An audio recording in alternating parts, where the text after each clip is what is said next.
మన నాయకులు అక్కడి నుంచి బయలుదేరడం జరిగింది. మరో 5 నిమిషాల్లో సభావేది మీదకి రావడం జరుగుతుంది. ఆయన వచ్చినప్పుడు మనమందరం కూడా మన కరతాళ ధ్వనులతో ఘన స్వాగతం పలకాలని చెప్పి మీకు అందరికీ కూడా విజ్ఞప్తి చేస్తా ఉన్నాం. గత 5 సంవత్సరాలుగా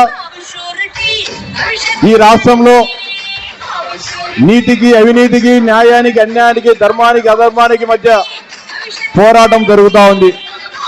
జరుగుతున్న పోరాటంలో అనేక మంది తెలుగుదేశం పార్టీ నాయకులపైన, కార్యకర్తలపైన, సామాన్య ప్రజలపైన అనేక రకాలైన వేధింపులకు, అనేక రకాలైన హింసలకు వైఎస్ఆర్సీపీ ప్రభుత్వం, జగన్మోహన్ రెడ్డి గారి నాయకత్వంలో ఉన్న ప్రభుత్వం పాల్పడడం జరిగింది.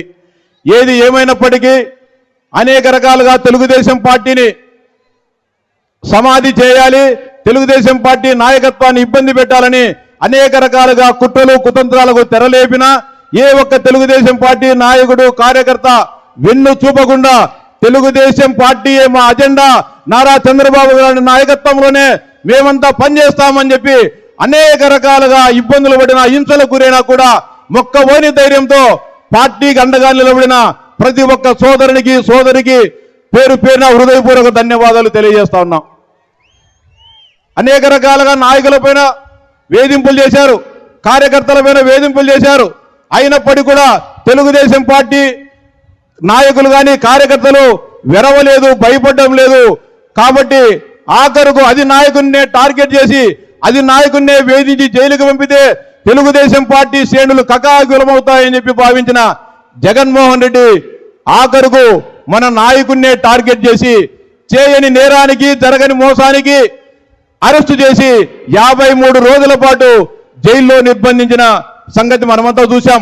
కానీ మనలో బాధ ఉన్నప్పటికీ ఎవరు కూడా భయపడకుండా, బెదరకుండా ప్రతి ఒక్కరు కూడా నేనే చంద్రబాబు నాయుడునే భావించి చంద్రబాబు నాయుడు గారు బయటికి వచ్చినంత వరకు కూడా రోడ్ల మీదనే నిలబడి ఆయనకు మద్దతుగా, సంఘీభావంగా, ఈ ప్రభుత్వానికి వ్యతిరేకంగా మనమందరం కూడా నిలబడి పోరాటం జరిగింది.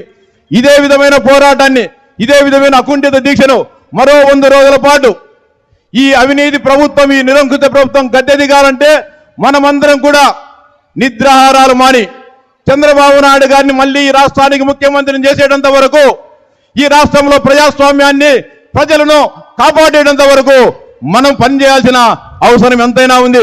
ఇంతవరకు జరిగింది ఒక లెక్క, ఇప్పుడు జరిగేది ఒక లెక్క. అనేక రకాలుగా అనేక వేలాది మంది కార్యకర్తలపైన కేసులు పెట్టారు. ఎన్నికల రోజున కేసులుంటే తెలుగుదేశం పార్టీకి ఏజెంట్లుగా ఉండనీయకుండా చేయొచ్చు, మాకుంటే పోలీసులు అండదండతో అని చెప్పి అనేక వేల మంది పైన కేసులు బనాయించారు. అయినా మనం భయపడాల్సిన పని లేదు. మన పైన బైండోర్ కేసులు, ఇంకో కేసులు పెడితే మన ఇంట్లో ఉన్న మన ఆడవాళ్ళని పెట్టైనా సరే మనం సజావుగా పోలింగ్ జరిపించాల్సిన బాధ్యత మనమందరం కూడా తీసుకోవాలని చెప్పి, అదేవిధంగా మహిళా మద్దతులకు కూడా సవినయంగా విజ్ఞప్తి చేస్తా ఉన్నా. మీరు కూడా కొంగు బిగించి ఈ రాష్ట్రంలో ప్రజలను కాపాడడం కోసం, ప్రజాస్వామ్య పునరుద్ధరణ కోసం ఆ ఎన్నికల 2 రోజుల పాటు మీరు కూడా వీరశివంగులై తెలుగుదేశం పార్టీకి అండగా నిలబడి పోరాడాలని చెప్పి సవినయంగా మీకు అందరికీ కూడా చేతులెత్తి విజ్ఞప్తి చేస్తా ఉన్నా. ముఖ్యంగా రాయలసీమ ప్రాంతానికి, ఈ ప్రాంత ముఖ్యమంత్రి జగన్మోహన్ రెడ్డి గారు కూడా ఈ ప్రాంతవాసి రాయలసీమ ప్రాంతానికి న్యాయం చేస్తాడని మనమంతా భావిస్తే, ఈ ప్రాంత రైతాంగానికి, ఈ ప్రాంత నిరుద్యోగ యువతకు అన్యాయం చేసి అందరినీ ఇబ్బందులు పెట్టిన చరిత్ర జగన్మోహన్ రెడ్డి గారి. ముఖ్యంగా కర్నూలు జిల్లా కానీ, నంద్యాల జిల్లాలో గత 20 సంవత్సరాల కంటే అతి తక్కువ వర్షపాతం ఈసారి నమోదు కావడం జరిగింది. ఈ ముఖ్యమంత్రి గారికి ఈ కరువు నివారణ చర్యలు ఏ విధంగా చేయాలి, ఏ విధంగా నీటి యాజమాన్యం చేయాలి, కృష్ణానదిలో ఉన్న కొద్దిపాటి నీటిని ఏ విధంగా మనము రైతాంగానికి అందజేయాలనే ఆ ఆలోచన కూడా లేకోకుండా రైతాంగాన్ని ఇబ్బంది పెట్టడం జరిగింది.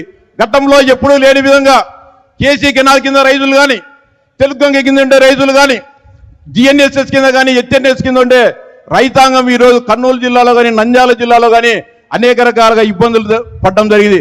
భయంకరమైన కరువు విలయతాండం చేస్తున్న వైఎస్ఆర్సీపీ నాయకులకు కానీ, రాష్ట్ర ముఖ్యమంత్రి కానీ కనీసం చీమ కుట్టినట్టు కూడా లేదంటే రాయలసీమ ప్రాంతం పైన ఏమాత్రం ప్రేమ ఉందో అర్థం చేసుకోవాలని చెప్పి మీ అందరికీ కూడా విజ్ఞప్తి చేస్తా ఉన్నా.